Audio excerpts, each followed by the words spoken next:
Good morning, sir. Good morning, sir. Good morning. Good morning, sir. Good morning, sir. Good morning, sir. Everybody.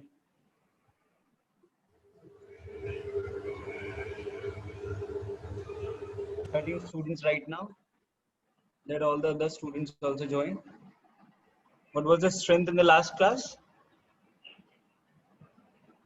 The 26, 28. 26, 28. Yes, sir. Yes, sir. Paras sir पढ़ा रहे थे पारस sir Yes, sir. Yes, sir. Yes, sir. तो कुछ नहीं बोलूंगा मैं छोड़ो अब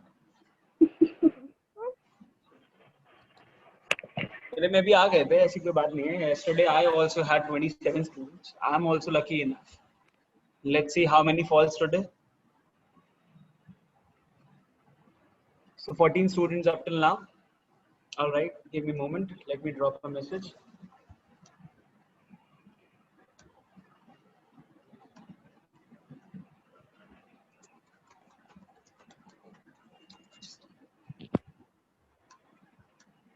Yep, I've dropped a message just to inform students that we are going to start.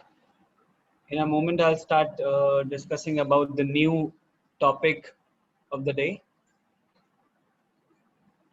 Acha, you guys already know that in the unit 2, the whole unit 2 is about STP approach, right? In STP, we have already discussed the initial two letters, which are S and T. S was segmentation and T was targeting, right?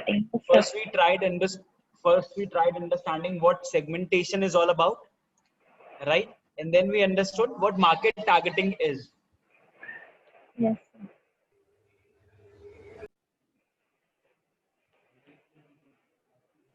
Okay, am I audible? Yes, sir. Sir. Right. So ultimately, in both the processes, what we tried knowing is that what companies do, if they have a larger market share, they first try to categorize the market, classify the market on the basis of the different characteristics, right? Or the convenience or the category required in order to figure out the available market options. Am I clear? Yesterday also I gave you a situation and I asked you people to figure out the available market options for that company, Good Life Corporation. I believe you people must have done that. मेरे को ना तो yes मिला ना no मिला. Yes, sir. कीर्ति ने नहीं किया है, साफ पता लग रहा है. नहीं किया ना? Yes, sir. Right. No, sir. देखो. What about the rest?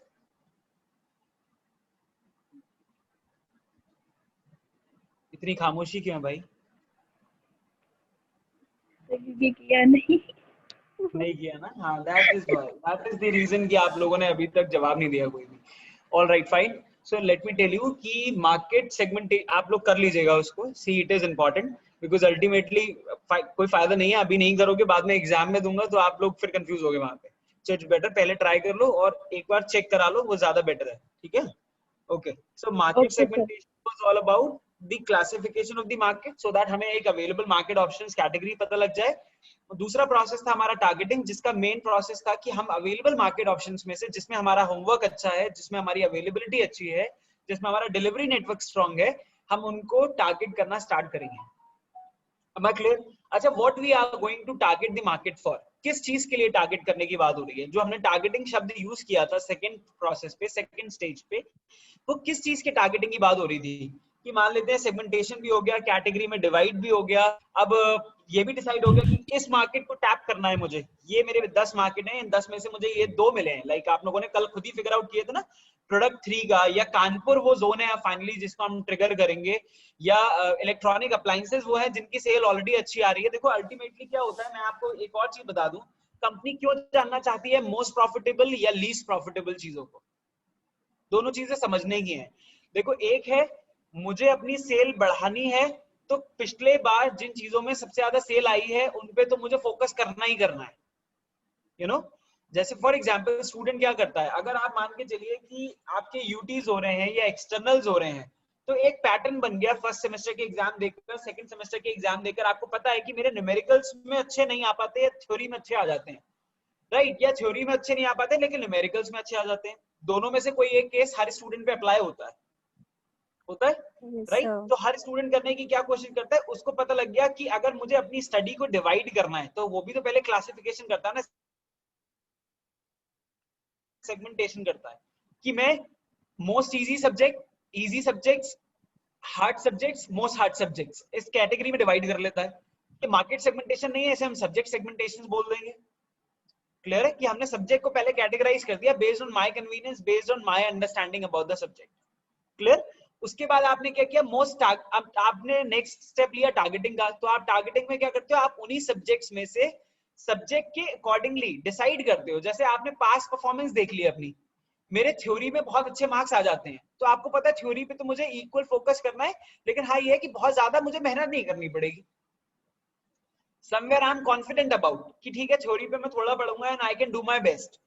But what about in the case जब आपको पता लगता है कि लीस्ट बेनिफिशियल प्रोडक्ट जो कंपनी पता कर रही है, ऐसी आपको पता लगता है द लीस्ट परफॉर्मिंग सब्जेक्ट, ऐसा कौन सा सब्जेक्ट है जिसमें मैं सबसे कम स्कोर कर पाता हूं। समझ में आ रही है? तो हम यहाँ पे क्या करने की कोशिश कर रहे हैं, यहाँ पे हम कोरिलेट करने की कोशिश कर रहे हैं मार्केट सेगमेंटेशन के प्रोसेस को और मार्केट टारगेटिंग के प्रोसेस को with the exams, subject based exam preparation को। Am I clear?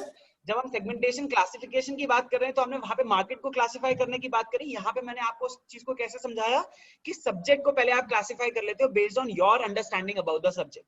Clear? Okay. On the Yes. Second side what happens is कि आप देखते हो कि टारगेटिंग करने के लिए आपने क्या किया, आपने देखा कि मेरी अंडरस्टैंडिंग के अकॉर्डिंगली ठीक है, एक दिख रहा है मुझे मोस्ट बेनिफिशियल, यानी कि थ्योरी पे तो मेरा कमांड है, ऐसी कंपनी को मालूम है कि एक मार्केट में तो मेरी पकड़ है ऑलरेडी, यहाँ से अच्छी सेल आती है, तो वहां पे तो लिमिटेड काम करने की रिक्वायरमेंट है। But what ultimately a company has to do in case where the products are not performing well, जहां प्रोडक्ट अच्छे परफॉर्म नहीं कर रहे हैं वहां पे मुझे ज्यादा काम करना है। मुझे लीस्ट परफॉर्मिंग प्रोडक्ट इसलिए भी जानना है ताकि मैं ये पता लगा पाऊं अल्टीमेटली लूपहोल्स कहां है, वीकनेस कहां आ रही है, कहां कमी पड़ रही है कि वहां से सेल नहीं उठ पा रही। कल का जो हमने एग्जांपल डिस्कस किया था इस क्वेश्चन में आपने देखा, आपने खुद ही बताया कि सर कानपुर आ रहा है वो जोन जहां पे अच्छा सेल आ रही है, सबसे ज्यादा सेल उसी से जनरेट हो रही है, और प्रोडक्ट में आपने खुद चेक किया कि उस न्यूमेरिकल के बेसिस पे इलेक्ट्रॉनिक अप्लायंस सबसे ज्यादा सेल जनरेट कर रहे थे। Sir good morning. Good morning Mukul. Yes, sir. I thought like you wanted to say something. नहीं नहीं, मैं एक्चुअल में कहीं था, मुझे ध्यान नहीं रहा म्यूट करने का, सॉरी। No आवाज problem. Okay. All right. So what I wanted to say is कि कहीं ना कहीं आप देखोगे कि टारगेटिंग में हमने इसलिए भी चेक किया कि लीस्ट परफॉर्मिंग प्रोडक्ट हमारा ये है, जो आपने कल देखा मेडिसिन के केस में और न्यूट्रिशनल प्रोडक्ट्स के केस में, दोनों में इक्विवेलेंट सेल आ रही थी ऑलमोस्ट, लेकिन चारों प्रोडक्ट्स के कंपैरिजन में कम थे वो। यस और no? Yes, sir. Yes, sir. तो उस केस में अल्टीमेटली क्या पता लगता है कंपनी को कि ये वो दो पर्टिकुलर प्रोडक्ट सेगमेंट है मेरे जिसपे मुझे थोड़ा ज्यादा काम करने की आवश्यकता है, राइट? मुझे देखना पड़ेगा कि अल्टीमेटली क्या ऐसा रीजन है कि जो सेल है या तो उनकी डिमांड ही मार्केट में इतनी है, राइट? आपको याद होगा जिस दिन मैंने बात करी थी कि डिमांड भी आपको प्रोडक्ट्स मार्केट में कौन से निकालने हैं, ये दो चीजों पे डिपेंड करता है। एक, या तो जिनकी डिमांड मार्केट में ऑलरेडी आप वो प्रोडक्ट निकालिए मार्केट में, या ऐसे प्रोडक्ट जिनको आपको भरोसा है कि आप उनकी डिमांड क्रिएट कर लोगे मार्केट। क्लियर है ना? देखो चॉकलेट की डिमांड कहीं से कहीं तक ऐसा नहीं है कि पॉपुलेशन काउंट पे डिपेंड करती है कि बच्चे जब ज्यादा हो गए तो ज्यादा डिमांड हो गई कैडबरी की, ऐसा कुछ नहीं होता है, राइट? देखो पॉपुलेशन तो क्या है, एक पर्टिकुलर प्रोसेस है जिसमें कहीं ना कहीं आप देखोगे कि इंक्रीमेंट होता रहता है, बट ऐसा तो नहीं है ना कि every kid being born is demanding for Cadbury, ऐसा नहीं होता है। आप देखो कि जो प्रोसेस थोड़े टाइम पहले तक केवल कैडबरी यूज करता था, कि मैंने आपको बताया भी था एक बार कैडबरी के केस में कि कैडबरी ने अपने आप को दिखाते समय क्या दिखाया कि दांत खराब हो जाते हैं तो 2 ग्लास ऑफ मिल्क उन्होंने दिखाना शुरू कर दिए। Yes, sir. मैंने थोड़े दिनों पहले किंडर जॉय का ऐड देखा, Kinder Joy has adopted the same strategy. Kinder Joy के अब आप ऐड देखेंगे तो उसमें भी किंडर जॉय ने दिखाना शुरू कर दिया है that it consist of power of 1 glass milk.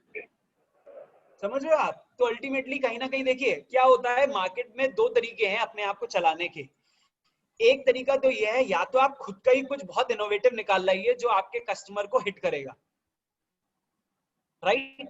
और काफी सारी कंपनी ऐसी होती भी है जो अपने क्रिएटिव एम्प्लॉइज के दम पर या अपने क्रिएटिव थिंकिंग पर कुछ ना कुछ ऐसा इनोवेटिव निकाल के लेके आते हैं, आते नहीं आते हैं?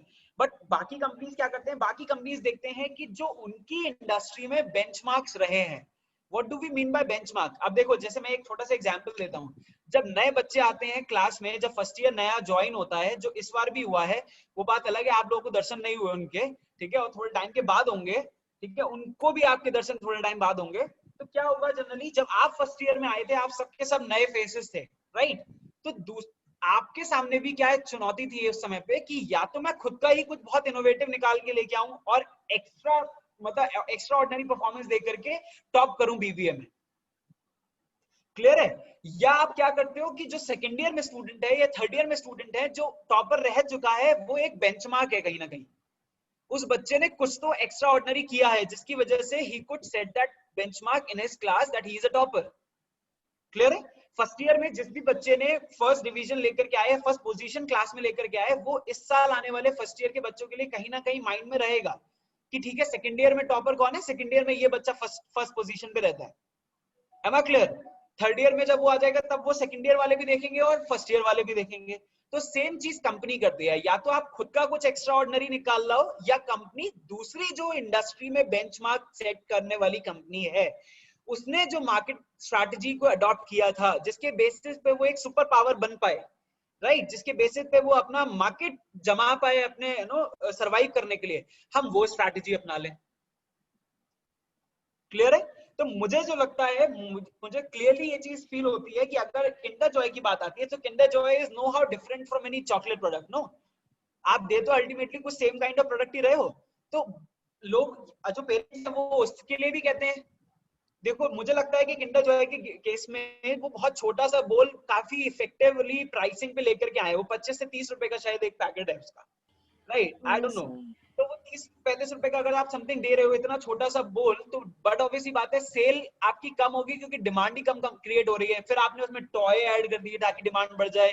फिर आपने, अब देखो, पेरेंट्स को टारगेट करना कहीं ना कहीं शुरू कर ही दिया ना आपने, एक ग्लास दूध की शक्ति दिखा के। भाई, बच्चे को कोई मतलब नहीं होता है, आप 1 ग्लास डाल दो, 100 ग्लास डाल दो, उसको पीना ही नहीं है, उसको दूध ही नहीं पीना है ना? उसको तो मात्र चॉकलेट खानी है, उसको मात्र टॉयज से खेलना है, राइट? और आप उसके दिमाग से टॉयज को दिखा के खेल रहे हो, और पेरेंट्स के दिमाग से आप वो 1 ग्लास दूध ऐड करके खेल रहे हो।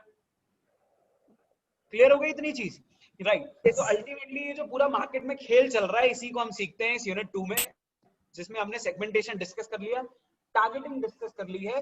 Now the third step comes and that is positioning. But before that, yes, मुझे लगता है कि यहाँ पे एक चीज हम और करेंगे। जैसे हमने सेगमेंटेशन पूरा डिस्कस करने के बाद इंपॉर्टेंस ऑफ सेगमेंटेशन डिस्कस किया था, and we tried fetching at least 10-12 points, वैसे हम एक बार इंपॉर्टेंस ऑफ टारगेटिंग पे बात कर लेते हैं।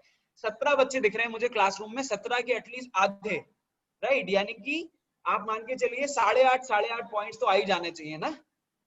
8.5 इस तरह से एक एक बच्चा एक एक पॉइंट देगा, आधा मैं ऐड कर दूंगा, ठीक है, राइट? एक बार मैं यहाँ पे व्हाइट बोर्ड ओपन कर लेता हूँ, सो दैट अभी हम यहाँ पे बात करेंगे। स्टूडेंट्स मुझे दिख रहे हैं यहाँ पे, माइक्स अपने लोग एक एक करके ऑन करेंगे और मुझे आप बताएंगे कि what is the importance of targeting. जो हमने पूरा प्रोसेस समझा है कि टारगेटिंग क्या होती है, इससे बेनिफिट्स क्या क्या रहते हैं, अल्टीमेटली क्यों जरूरी है टारगेटिंग करना, क्योंकि ये बेस होता है मार्केट सेगमेंटेशन का। Yes, sir. बहुत जोर से डांट पड़ेगी, बहुत जोर से। मैं अभी फिर से वही बात बोल रहा हूँ, मार्केट टारगेटिंग की इंपॉर्टेंस क्या है, क्योंकि ये बेस होता है मार्केट सेगमेंटेशन का। फिर भी बच्चे बोल रहे हैं यस सर। No, sir. हाँ, पिछले 2 क्लास से रिपीट करा रहा हूँ इस बात को। इसको ऐसे रट लो कि 20 साल के बाद जब अपने आने वाली जनरेशन को भी पढ़ाना पड़े, याद हो। ठीक है, ओके। वरना फायदा क्या होगा मेरे पढ़ाने का ना, मैं अगर सालों बाद भी याद ही ना रहूं किसी स्टूडेंट को तो। चलो, ओके, इंपॉर्टेंस ऑफ टारगेटिंग पे बात करते हैं। फर्स्ट पॉइंट क्या होना चाहिए, why targeting is important? Any student? Google कोई नहीं करेगा, उसका मैं मोबाइल फोन बैन कर दूंगा। Yes, Anjali. So to know our customer needs and wants. Okay, to know what customer needs, कह सकते हैं, but somewhere like आप देखो ध्यान से कि कहीं ना कहीं targeting is a very specific topic, you know, तो somewhere it has specific importance. Customer की नीड क्या है वो आपको सर्वे करके भी पता लगता है ना? आपको सेगमेंटेशन करने से पहले जो आप मार्केट रिसर्च करते हो उससे भी आपको नीड्स पता लगती हैं कस्टमर की, जो आपने प्रोडक्ट बनाने से पहले किया होगा, राइट? तो आप पॉइंट को नोट तो कर सकते हो, लेकिन टारगेटिंग की इंपॉर्टेंस कस्टमर की नीड्स जानना नहीं है, मार्केट रिसर्च की इंपॉर्टेंस है कस्टमर नीड्स को फिगर आउट करना। ठीक है अंजलि? क्योंकि आप देखो प्रोडक्ट बनाने आप टारगेट करने कब जा रहे हो, जब आपका प्रोडक्ट रेडी है, तभी तो जा रहे हो मार्केट को टैप करने के लिए। तो प्रोडक्ट तो बन चुका है ना, और जब मैंने प्रोडक्ट बनाया होगा मैंने कस्टमर की नीड्स तो तभी जानने की कोशिश कर ली होगी, राइट? ओके, ये brand yes, what can be the other point? और क्या हो सकता है? ब्रांड और loyalty. The voice is not really clear. Shivani, what do you want to say? Brand loyalty. Brand loyalty. Okay. Yes, we can say to know where product can perform better. कहीं ना कहीं जो brand loyalty वाला शब्द हो रहा है उसको मैं थोड़ा सा यहाँ पे मॉडिफाई करूंगा। आप ब्रांड लॉयल्टी चेक नहीं कर सकते हो, बट हाँ ये जरूर चेक कर सकते हो कि पास्ट परफॉर्मेंस के बेसिस पे या हमारे सर्वे के बेसिस पे हमारा प्रोडक्ट कहाँ बेटर काम करेगा, यानी कि कहाँ पे हमारे कस्टमर ने ज्यादा डिमांड दे सकता है हमारा। क्लियर? लॉयल्टी तो वहीं मिलेगी ना जहाँ कस्टमर आपके प्रोडक्ट के लिए डिमांड क्रिएट करेगा, राइट? तो एक पॉइंट तो ये हो गया जो कि हमें दिया शिवानी ने। Sir, targeting helps in strategies improve करेगा। Yes Sir, it improves marketing strategies. Very good. Diya says it improves marketing strategies. जितना ज्यादा हमारे को क्लैरिटी होगी कि हमें ये मार्केट टैप करना है, उसी मार्केट के अकॉर्डिंग हम एक मार्केटिंग स्ट्रैटेजी भी डेवलप कर पाएंगे। क्लियर? डिपेंडिंग ऑन कि उसमें किस टाइप का कस्टमर है, किस टाइप के कस्टमर को टैप करना है, उसके पास क्या मोड है हमारे तक पहुंचने का, या हम उस तक कैसे पहुंच सकते हैं। तो सारी चीजें जब हमें क्लैरिफाई होंगी, वो पॉइंट्स क्लैरिफाई होंगे, तो बट ऑब्वियस ये हमें मार्केटिंग स्ट्रैटेजीज को इंप्रूव करने में हेल्प करेगा। Yes, Smriti was saying something. yes sir it helps to be stay focused, क्योंकि जब हमें एक पर्टिकुलर टारगेटिंग तो हेल्प करती है कि एक पर्टिकुलर जैसे आपने कहा किंडर जॉय का एग्जांपल दिया, तो उसमें वो डायरेक्टली तो स्टूडेंट मतलब बच्चों को अट्रैक्ट कर रहे हैं, पर इनडायरेक्टली वो पेरेंट्स को भी फोकस करवा रहे हैं अपने प्रोडक्ट पे। तो targeting helps to be stay focused. Right, और यू कैन से कि like to build concentrated strategies, right? yes sir, build concentrated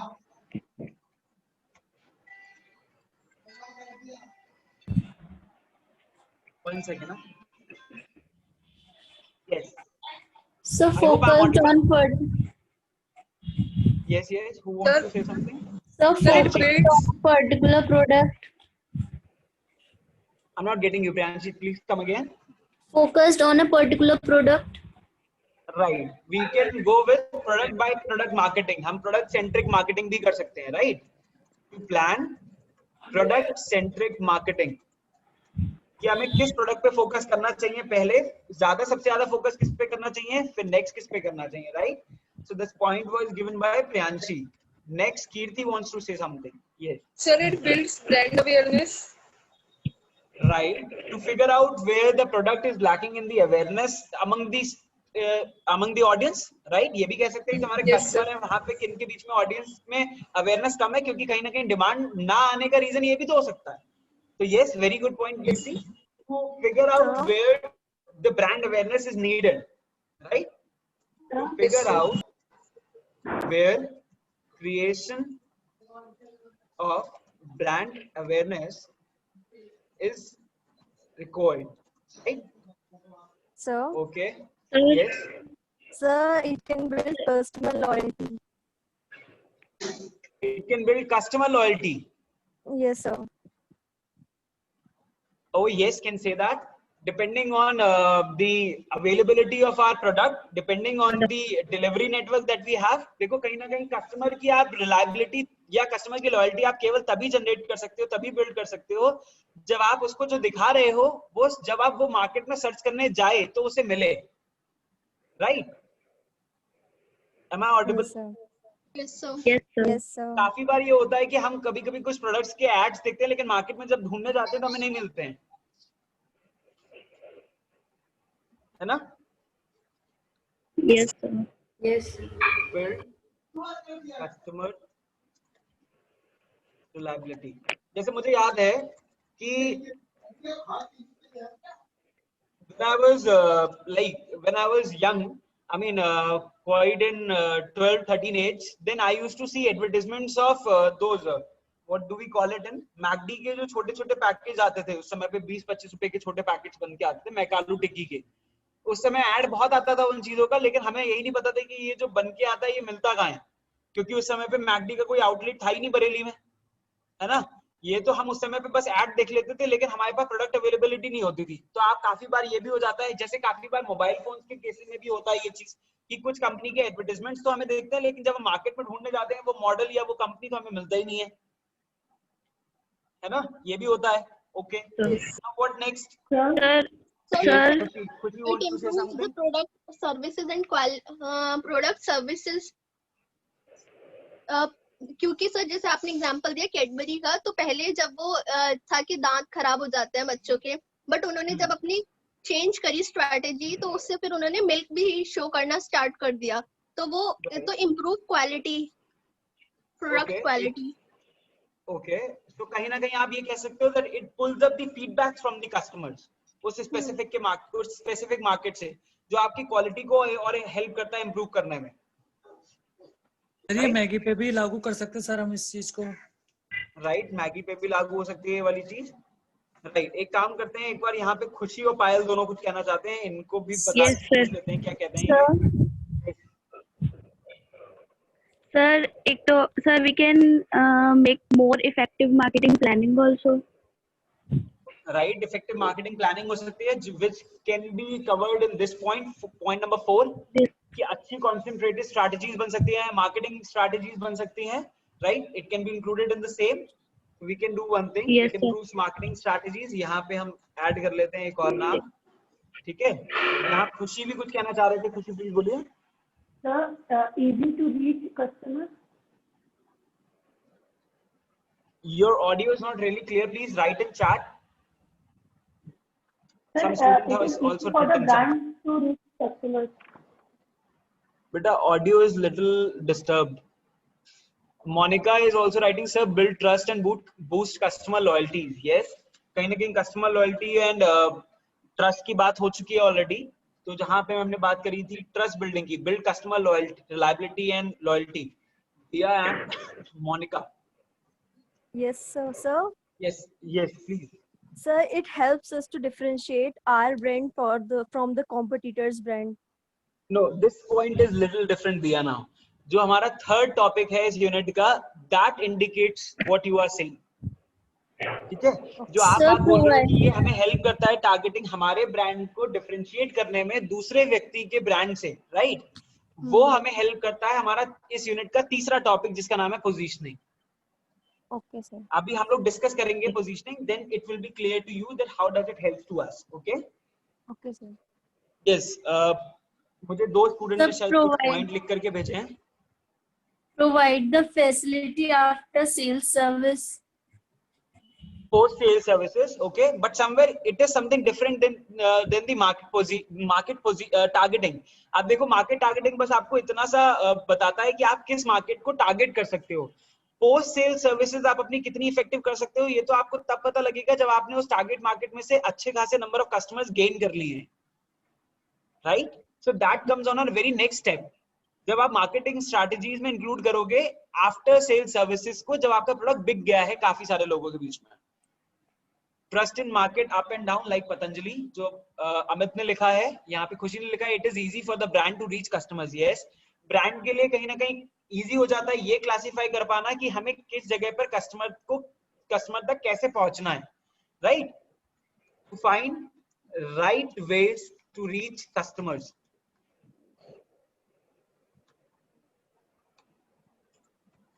wait, okay, Amit ने पॉइंट दिया था टू गेन ट्रस्ट, जो कि हमने रिलायबिलिटी वाले पॉइंट पे लिया हुआ है। Okay, and Khushi is also saying that improve products and services. So yes, that can be that can be covered in the point number 8 given by Smriti, right? Am I audible to you people? Yes, sir. Yes, sir. Yes, no बोलते रहा करो, मुझे ऐसा लगता है online में कहीं ऐसा तो नहीं मैं 11 से 11:45 खुद को पढ़ा रहा हूँ कि मुकुल देखो ऐसा होता है, इंपॉर्टेंस ऑफ टारगेटिंग में ये पॉइंट्स होते हैं, रिवाइज कर लो, जब बच्चे पूछे फिर से तो बता देना, ऐसा तो नहीं है ना? नो नहीं सर। सर। ये हमने 9 पॉइंट्स यहाँ पे नोट कर लिए हैं in case of sorry yes point in case of importance of targeting. इनका snapshot ले लीजिए. Once you are supposed to write about importance of targeting in your copies, you can note down these points as headings and can note down its description, define करते हुए कि कैसे market targeting help करता है इन सारे points में. Am I clear? Yes, sir. Yes, sir. Any doubt? No, sir. No, sir. Fine. So shall I clear it all? Yes, sir. Yes, sir. Hello Yes, Amit. Sir, मैं ऐसे पूछ रहा था sir कि जैसे हम कोई नया प्रोडक्ट लेके आते हैं मार्केट में, तो फिर सर हमें पहले उस प्रोडक्ट की हमें आदत लगानी चाहिए कस्टमर को. जब उसको उसकी आदत पड़ जाती है तब हमें उसका मार्केट प्राइस फिर उसे थोड़ा थोड़ा राइज करना चाहिए. तो Exactly right. It is one of the effective marketing strategies, just like how Jio has adopted. जियो ने बेसिकली मार्केट में आके सबसे पहले एक हैबिट बिल्ड करी है, लोगों की एक आदत बिल्ड कर दी, एक एडिक्शन दे दिया काइंड ऑफ डेटा का. 1.5 GB पर डे चाहिए ही चाहिए, और इतना फ्री कर दिया कि मतलब जो नहीं भी चलाता था उसने भी चलाना शुरू कर दिया, राइट? और एक टाइम पे लाके ऐसी स्टेज पे छोड़ दिया कि अब 400 रुपए का रिचार्ज है, कराओ मत कराओ. मतलब ये है ना कि बच्चे के हाथ में पहले आपने दिखा दिया, देखो इतना बड़ा खिलौना तो मैं दे रहा हूँ खेलने के लिए, पहले आपने 10 बार दे दिया, अब कह दिया बेटा अब आप रुपए दो, उसके बाद ये खिलौना कंटिन्यू हो पाएगा आपके पास.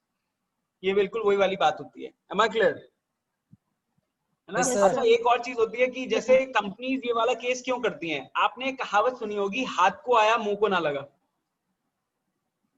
Yes, सुनिए ये sir. वाली कहावत.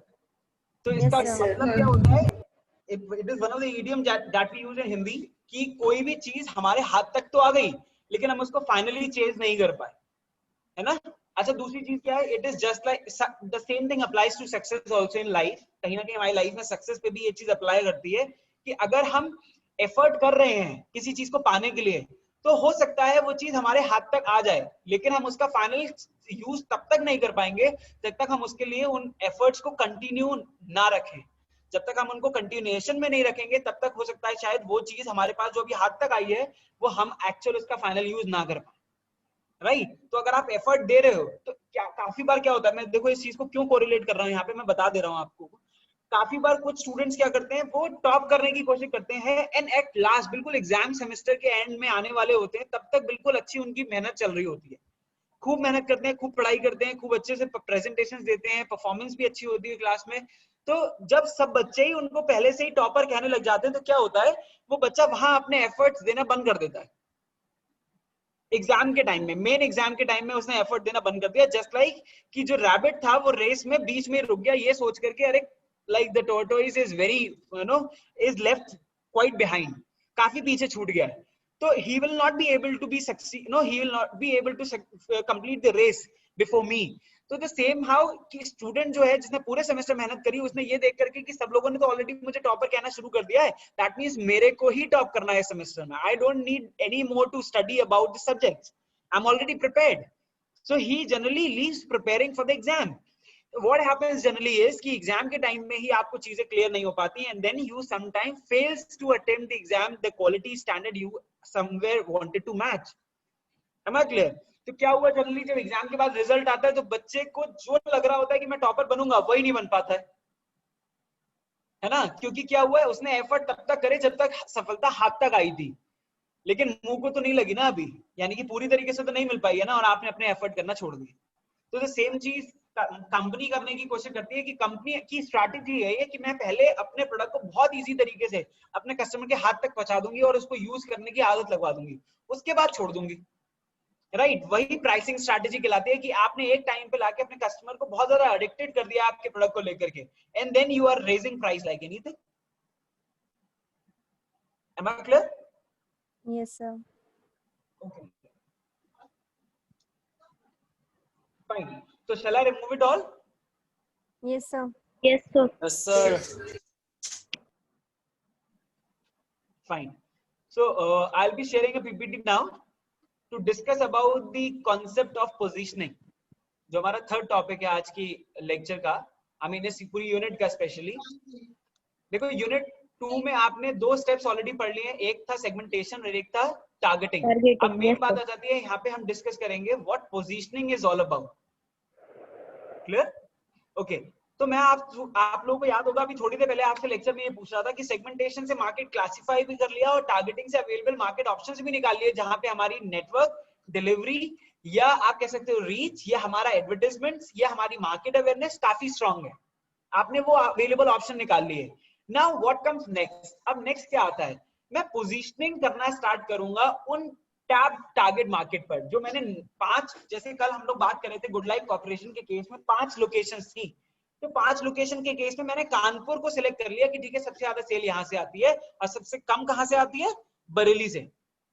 यही तो था कल के आंसर में. Yes, sir. Right.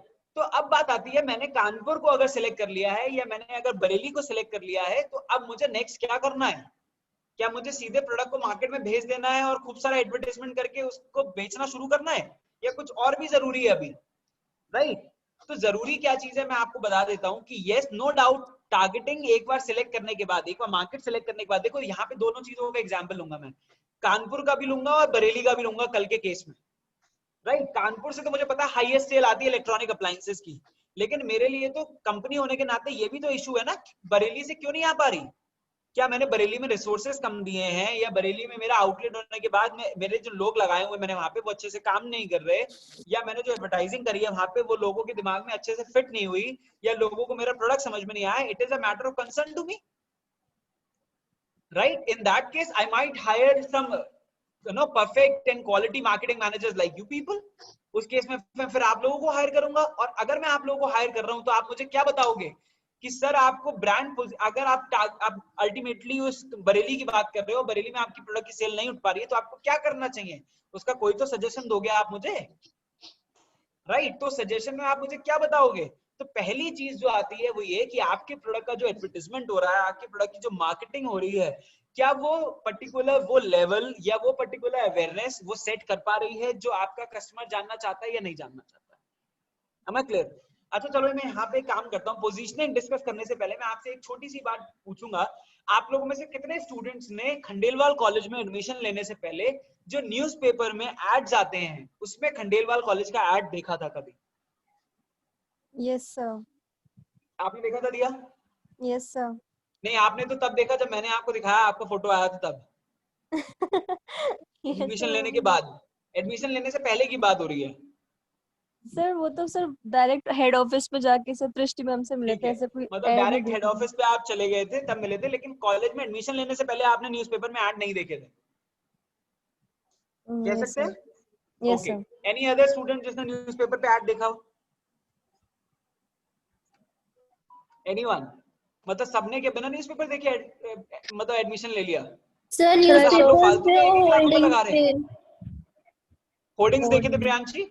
Yes sir, newspaper में भी देखा था. उसमें अलग अलग कोर्सेज के लिए बताया गया था. अच्छा, अलग अलग कोर्सेज के ऐड आते थे जो एजुकेशन जंक्शन के बीच में निकलते थे, छोटे छोटे ऐड. जी सर. सर दैनिक Yes, sir. जागरण में. दैनिक जागरण में. ओके. मुझे बताते जाया करो फीडबैक, फिर जिसके चला रहा हूँ एडवर्टाइजमेंट उसी के चलाऊंगा, बाकियों के बंद कर दूंगा मैं. सर मेरा एडमिशन तो सर आपने किया था सर. आपका, हाँ आपका तो एडमिशन मैंने किया था, लेकिन अल्टीमेटली बात ये है ना, एडमिशन तो तब होगा ना जब बच्चे को, मुझे ये भी पता हो कि बच्चा क्या चीज देख करके आ रहा है. चलो प्रियांशी ने मुझे बता दिया होर्डिंग देख करके बच्चे आते हैं, प्लस वो जो छोटे छोटे हम ऐड निकलवाते हैं वो भी आते हैं. प्रियांशी आजकल भी आ रहे हैं बेटा, यस डिप्लोमा सर. वाले, वो भी मैंने निकलवा रखे हैं. देखा सर था आपने? केसीएमटी कैंपस 2 का भी आया था. अच्छा, केसीएमटी कैंपस 2 वाला भी देखा था. यस चलो सर. अच्छी बात है आपने बता दिया, वरना मुझे तो लगता है मैं ये 10-10 ऐड बना के भेजता हूँ, ये न्यूज़पेपर वाले निकालते हैं ऐसे आके ये 20-20 हजार रुपए का बिल दे जाते हैं मुझे देखने वाला कोई नहीं होता. चलो अच्छी बात है, यानी कि देख रहे हो आप लोगों को पता लग रहा है कि कॉलेज के ऐड आ रहे हैं. फाइन. इसके अलावा क्या तरीके थे जिसकी बेसिस पे आपको पता लगा कॉलेज के बारे में? न्यूज़पेपर ऐड देखे आप लोगों ने, होर्डिंग्स देखे, सोशल मीडिया पे ऐड देखा कॉलेज का? Yes sir. Yes, sir. Facebook पे कॉलेज के बारे में प्रमोशन होता था पहले, कॉलेज में एडमिशन लेने से पहले की बात हो रही है, बाद में नहीं। बाद में तो सब देखते हैं, मजबूरी होती है। सर जो प्रीवियस ईयर के पढ़े हुए स्टूडेंट हैं उनसे थोड़ा कॉलेज के बारे में पता लगा था। अच्छा, प्रीवियस ईयर की स्टूडेंट से पता लगा था, यानी कि कहीं ना कहीं वर्ड ऑफ माउथ बहुत इंपॉर्टेंट है यस ना? तो आप, मैं आप सबको बता दूं, आप लोग मेरे लिए बहुत इंपॉर्टेंट हो, निकलने के बाद कोई गलत बात मत करना। चलो फाइन। तो अभी अल्टीमेटली कहने का मतलब क्या है कि बरेली के लिए अगर आप लोगों को marketing manager good life corporation के लिए हायर करा जाता है, तो आपको गुड लाइफ वालों को बताना पड़ेगा कि सर बरेली में कहीं ना कहीं ड्रॉबैक आ रहा है कि या तो डिमांड ही मार्केट में कम है, और हम जो जितनी डिमांड मार्केट में है उसका मैक्सिमम कन्वर्जन ला पा रहे हैं। सो अगर हम अपने कंपनी के 4 प्रोडक्ट्स में कंपैरिजन करें तो शायद हमें कम लग रहा है, लेकिन हो सकता है कि बरेली में उस प्रोडक्ट की मार्केट डिमांड ही इतनी है। एक चीज तो ये हो गई क्लियर।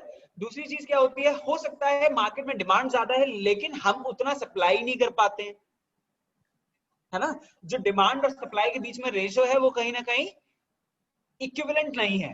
मार्केट में डिमांड ज्यादा है लेकिन हमारी कंपनी गुड लाइफ कॉर्पोरेशन उतनी सप्लाई नहीं दे पाती, इसलिए इतनी सेल नहीं आती है। तीसरी इंपॉर्टेंट चीज क्या है, हमारी तरफ से सप्लाई अच्छी रहती है, मार्केट में डिमांड भी ज्यादा है, फिर भी हमारी सेल नहीं हो रही। तब कहीं ना कहीं इशू है कि हमारे कस्टमर के बीच में या तो अवेयरनेस नहीं है हमारे प्रोडक्ट्स को लेकर के, या हमारे प्रोडक्ट पे लोग रिलाई नहीं करते हैं, या हमारे प्रोडक्ट के बारे में कस्टमर अभी ओपिनियन इतना स्ट्रांग नहीं बना पाया कि उसे बाय करना चाहिए। सर इस पे सर क्वालिटी बेस्ड भी हो सकता है सर। राइट, ये चीज क्वालिटी बेसिस पे भी हो सकती है, but somewhere what we need to understand is कि ये सारा का सारा जो काम होता है वो होता है पोजीशनिंग के कॉन्सेप्ट, राइट? अच्छा, वन वर्ड में अगर आपको जवाब देना हो, what brand is all about, एक ब्रांड क्या होता है, एक शब्द में बताइए, एक एक करके। अमित, सर, आपके अकॉर्डिंग ब्रांड क्या है? Sir quality. क्वालिटी। दिया? So when we can compare our product from others. When you can compare your products with others, okay? And what else? Yes, खुशी? Recognition. रिकग्निशन, यानी कि ब्रांड एक वो चीज है जिसको रिकॉग्नाइज किया जा सके easily, right? Yes, sir. Okay, what else? Trust so Trust, which can brand define is the trust. whole organization. Right, a brand is something जो कि पूरे ऑर्गेनाइजेशन को एज अ होल डिफाइन कर सकता है। What else? Trustworthy of customer. Right, value. कहीं ना कहीं ट्रस्टवर्दी हो। मोनिका इज सेइंग जिस पर्टिकुलर कंपनी की मार्केट में इमेज और गुडविल हो उसको ब्रांड कह सकते हैं, राइट? और क्या होता है? The value. वैल्यू, एक ऐसा पर्टिकुलर प्रोडक्ट जिसकी मार्केट में वैल्यू हो। Sir assurance. अश्योरेंस हो कि हाँ प्रोडक्ट अच्छा ही होगा, राइट? What else? और क्या? सर एक पर्टिकुलर नेम जो दूसरे प्रोडक्ट से डिफरेंट करता है। राइट, एक पर्टिकुलर नेम जो कि दूसरे पर्टिकुलर प्रोडक्ट से या दूसरे प्रोडक्ट से हमारे प्रोडक्ट को अलग करता है, राइट? अलग दिखाता है, ओके? एंड और क्या होता है ब्रांड? Sir, like एक यही ऐसा सारी name चीजें हो होती है कहीं ना कहीं in nutshell. so which identify their by own name. Some student wants to say something, please. Right, जो कहीं ना कहीं हमारे पर्टिकुलर नाम से पहचाना जाए, ऐसा भी? Yes sir, which identify by itself only. Okay okay, what else? Sir based on use. Right, एक बेस्ड ऑन यूज भी हो सकता है ब्रांड, कि हमारे लिए किस चीज में वो पर्टिकुलर चीज काम में आएगी।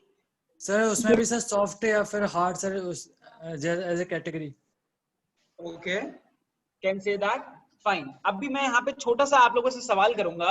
आपने कहा ब्रांड का मतलब है trust, value, quality, image, goodwill, trustworthy for customers, right? Right quality for the customer and so on. ऐसे करके काफी सारे आपने टॉपिक्स लिए या मुझे टाइटल्स बताए कि सर ब्रांड ये होता है।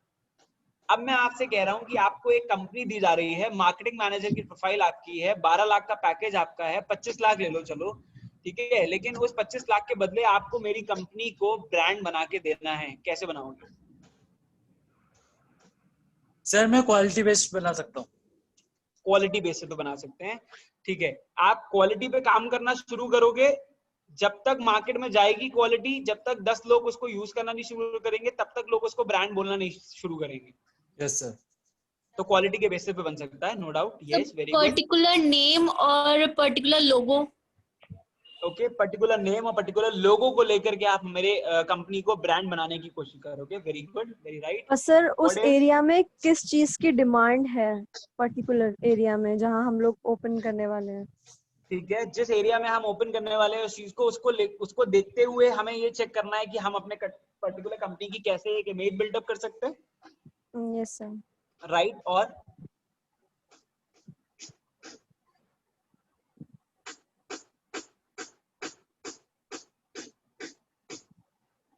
यस, किसी स्टूडेंट ने लिख के भेजा है। ओके, अंजलि ने लिख के भेजा है प्रोडक्ट ट्रस्ट, प्रोडक्ट का ट्रस्ट डेवलप करके मार्केट में। राइट सर एश्योरेंस ही है सर, वो अश्योरेंस ही है कहीं ना कहीं। ओके, चलिए फाइन।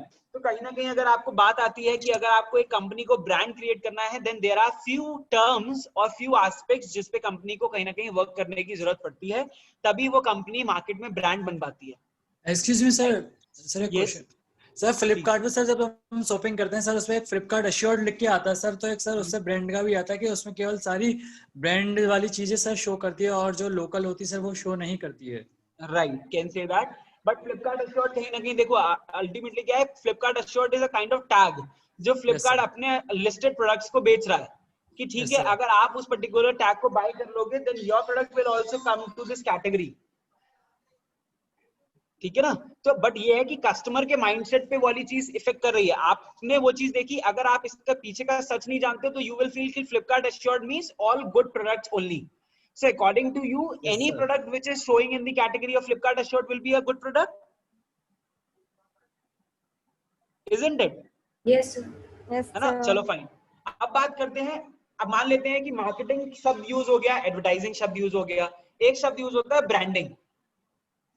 कंपनी अपनी ब्रांडिंग कर रही है, कंपनी अपनी एडवर्टाइजिंग कर रही है। मुझे दोनों में डिफरेंस बता दीजिए कि एडवर्टाइजिंग में क्या मतलब होता है, एडवर्टाइजिंग का क्या मतलब है और ब्रांडिंग का क्या मतलब है, दोनों एक दूसरे से डिफरेंट कैसे हैं?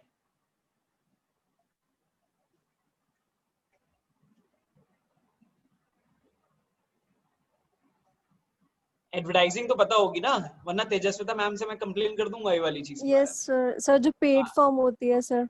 हाँ देखो, Yes, sir. सबने क्या किया है मैं बता रहा हूँ। पेड फॉर्म होती है, इतनी डांट पड़नी चाहिए तुम लोगों की। तेजस्विता मैम ने पीपीटी से पढ़ाया होगा, पक्का कह रहा हूँ। और तेजस्विता मैम ने एक डेफिनेशन उसमें लिखी होगी जिसमें लिखा होगा advertising is any paid form of media which helps you to promote the product. और सब पेड फॉर्म याद करके बैठे। सर वो इम्पर्सनली बताया था उन्होंने, इम्पर्सनल है वो। हाँ हाँ, advertising is any impersonal paid form, ऐसे करके एक डेफिनेशन है, सबके सब रट के बैठे हो। सर याद है। हाँ, तो advertising is basically all about what, any particular process that helps you promote your product. Right, कोई भी ऐसा प्रोसेस जो आपको हेल्प कर रहा है आपके पर्टिकुलर प्रोडक्ट को प्रमोट करने के लिए। राइट। अच्छा, एक और चीज मैं यहाँ पे आपको क्लियर करूंगा। दिया आपने बेटा जो डेफिनेशन में बात करी कि इम्पर्सनल होता है, Yes, आप sir. समझने की कोशिश करो आज की डेट में advertising is going so much personal also. Yes sir. जो मार्केट ट्रेंड है वो कस्टमाइजेशन में चेंज हो रहा है। हमारी जो डिजिटल मार्केटिंग है, जो सब्जेक्ट मैं पढ़ाता हूँ, जो मैं कॉलेज के लिए डिजिटल मार्केटिंग करता हूँ, it has emerged with the trend of personalisation. अगर आज की डेट में मेरे पास 20,000 लोग या 2 करोड़ लोगों की ईमेल आईडी है, तो उन 2 करोड़ लोगों की ईमेल आईडी पे एक ईमेल मार्केटिंग की सर्विसेज के बेसिस पे मैं एक ही बार में सबको मेल भेज सकता हूं और वो मेल उनके पास उनके नाम से पर्सनलाइज जाएगा। अब मुझे केवल एक ही मेल बनाना है। Yes sir. राइट, तो पेड फॉर्म तो है लेकिन पर्सनल भी है साथ ही साथ, और वो एडवर्टाइजिंग है। Am I clear? सर ये डेफिनेशन तो सर फिर गलत भी हो सकती है। नहीं, डेफिनेशन गलत होने की बात नहीं है। देखो क्या होगा अल्टीमेटली, ये जो इम्पर्सनल वाली बात है, कहीं ना कहीं आप देखो, मैंने आपको क्या बताया था कि मार्केटिंग के जो कॉन्सेप्ट्स हैं, 5 कॉन्सेप्ट्स हैं, चेंज हो गए ना। अब 7वां कॉन्सेप्ट डिजिटल मार्केटिंग चल रहा है, ये भी मैंने आपको बताया। तो जो कहीं ना कहीं जो चीजें होंगी, अगर आप किसी भी ऐसे कॉन्सेप्ट की बात कर रहे हो जो कि डायनेमिक है और समय के साथ बदल रहा है, तो बड़ा ऑब्वियस सी बात है कि अगर आप एडवर्टाइजिंग की बात करें तो एडवर्टाइजिंग करने का तरीका भी समय के साथ बदल रहा है। So things will get change. Right. Yes, sir. अब भाई काम करिएगा, कोई नहीं बताएगा मैंने ये चीज बोली है। तेजस्विता मैम के संग एक बार डिस्कस करिएगा, मैम बताइए एडवर्टाइजमेंट क्या पर्सनल भी हो सकते हैं? ठीक ओके है, सर। Okay sir. पूछ के देखिएगा। आप मैम को ये एग्जांपल दिएगा कि मैम आजकल डिजिटल मार्केटिंग में तो ऐसा हो रहा है, मुकुल सर बोल रहे थे। ठीक है, तो आप बता रहे हैं इम्पर्सनल, सर बता रहे हैं impersonal. Okay, then sir. Ma'am आप इस चीज को डिजिटल मार्केटिंग का जैसे आप नाम लोगे, देखो जितने भी मार्केट में बाकी के टूल्स है ना, मैं केवल आपको जो बोल रहा हूँ कि पर्सनल हो सकती है मार्केटिंग, वो केवल और केवल डिजिटल मार्केटिंग में हो सकती है। मैम आपको एडवर्टाइजिंग पढ़ा रही है, मैम आपको एडवर्टाइजिंग में प्रिंट मीडिया पढ़ा रही है, प्रिंट मीडिया के बारे में उन्होंने बताया होगा आपको, ऑफलाइन मीडिया के बारे में बताया होगा आपको। ऑफलाइन मीडिया, प्रिंट मीडिया के केस में आप किसी चीज को पर्सनलाइज नहीं कर सकते, राइट? पॉसिबल ही नहीं है कि मैं होर्डिंग लगाऊं और केवल एक बंदे के लिए वो होर्डिंग हो। लेकिन डिजिटल मार्केटिंग में जब वही चीज मुझे एडवर्टाइज करनी है, लोगों तक पहुंचानी है, तो डिजिटल मार्केटिंग ने मुझे वो पावर दी है कि मैं अपने एडवर्टाइजमेंट्स को पर्सनल बना सकता हूं। उसमें भी हर तरीके की मार्केटिंग पर्सनलाइज नहीं हो सकती। मैं फेसबुक पे अगर एड चला रहा हूं तो मैं फेसबुक पे एड चलाते समय हर बंदे का पर्सनलाइज नाम नहीं ला सकता। लेकिन ईमेल मार्केटिंग में ये चीज पॉसिबल है कि अगर मेरे पास 2 करोड़ लोगों का डेटाबेस है तो ये 2 करोड़ लोगों को उनके नाम से मेल भेज सकता हूं मैं, राइट? अगर आज की डेट में केसीएमडी से आपके पास फीस का मैसेज आता है कि आपकी फर्स्ट इंस्टॉलमेंट का रिमेनिंग अमाउंट पेंडिंग है, आपके नाम से आता है। कैसे आ जाता है आपके नाम से? कहीं ना कहीं टेक्निकली हमें वो पावर मिल गई है कि हम ये काम कर सकते हैं। Am I clear? समझ Yes, में आ sir. गई थी चीज? तो ये वो वाली चीज नहीं है कि डेफिनेशन गलत हो गई। डेफिनेशन आपको इम्पर्सनल बता रही है on a broader aspect, on a wider aspect. लेकिन हाँ, कुछ मीडियम्स ऐसे भी हो गए हैं मार्केट में जो आपको पर्सनलाइजेशन की जो फैसिलिटी है वो प्रोवाइड करते हैं। Am I clear? Yes, Right. sir. तो मुझे लगता है यार टाइम काफी हो गया। We could not start much with the brand positioning. So tomorrow's lecture is still left. We will be discussing about the brand positioning aspects in the next class. Fine. Okay, sir. Thank you, sir. I'm stop sharing the screen. Give me just one moment so that I can take the snapshot. Sir जो database है sir, वो तो Google real time database पे work करता है sir. Sorry. Sir जो आप बता रहे थे सर, वो डाटाबेस वाला सर, वो तो गूगल रियल टाइम डाटाबेस पे वर्क करता है सर। एक संग सभी जो 2 करोड़ लोगों को सर एक संग मैसेज भेज सकते हैं sir. Right, exactly. Real time basis पे काम करता है, डिपेंडिंग ऑन कि आपके पास जो आपके कस्टमर का डेटा है वो कितना ऑथेंटिक है। Okay sir. Right? Give me just Yes, sir, one yes, sir. moment. Let me just post the snapshot.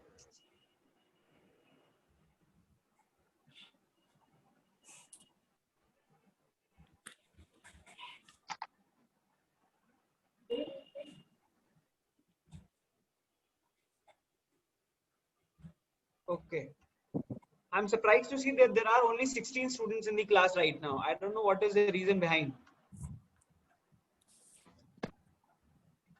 इसको please check करिएगा and confirm from the students that why they joined in a very less number. Okay, fine. We'll be discussing about brand positioning in the next class. Till time, do whatever you want to do.